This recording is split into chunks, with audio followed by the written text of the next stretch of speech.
So I'm in Carrollton, and as you can see, there's no toilet paper. It's March 21st, 2020. I predicted this in many of my first plays that I wrote, and screenplays, and poetry about the toilet paper going missing. Actually, true story. My cousin, we're kind of competitive in the media field, whether it be music or filmmaking. My cousin Rob, who runs a public access television station in Washington. We made a movie when we were kids called Adventures in Coffee. It's a true story. It was called Adventures in Coffee. So we pretended like we were Saturday Night Live characters by Mike Myers. Is it Mike Myers? Mike Myers. I don't know. The actor that sounds like that, but anyway. Paul Walden, Coffee Talk. So Coffee Talk and Paul Walden. Paul Walden and Hal Hawthorne go around the world to look for missing coffee. All the coffee is missing. So that we could imply the word coffee talk. Then we switched over. It was a parallel story, just like Christopher Nolan shit. It was a parallel story, but the parallel story was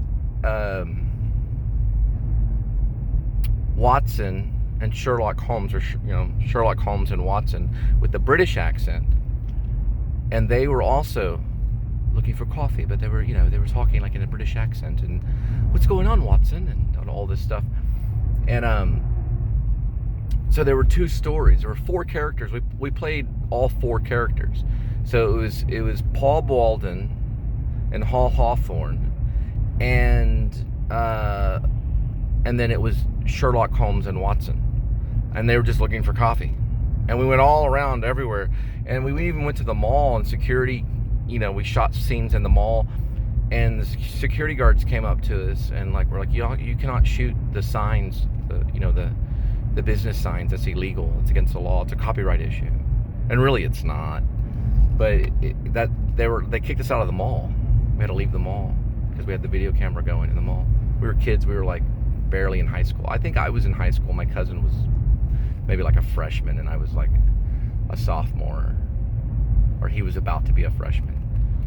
And we just got crazy with the video camera and we made a series of 3 movies. The first one, I think, was Monsters of Nanny's House. Oh, I gotta turn. And then we made Adventures with Coffee. And then we made Kidnapped by a Carnivore, which was about a guy.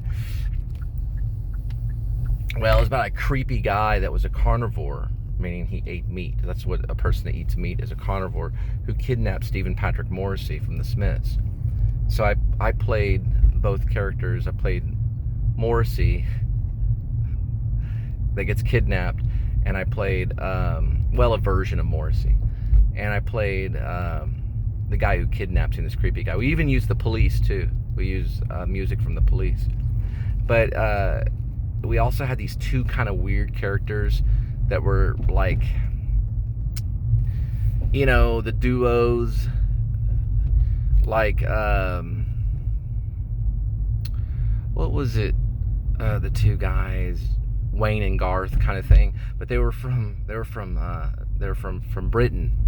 So they had this store that sold nothing but stuff that was from England, and it was called All Things British.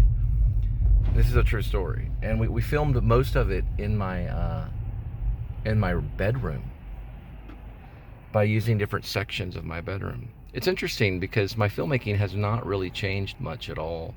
Really, it has a little bit. I use different tools and also better script structure, I guess you could say. But I don't know. I mean, these were things that we did, and it's weird because all of a sudden I didn't check to see if they had coffee, but I was reminded by that because I was thinking, why did we do that? And that must have been a coping mechanism. I think a coping mechanism. I think that children are prophetic. So they can kind of know the future, in a way. And Stephen King kind of wrote about this a little bit. They can kind of know the future in a way, and they may create things when they're younger that will be a coping mechanism.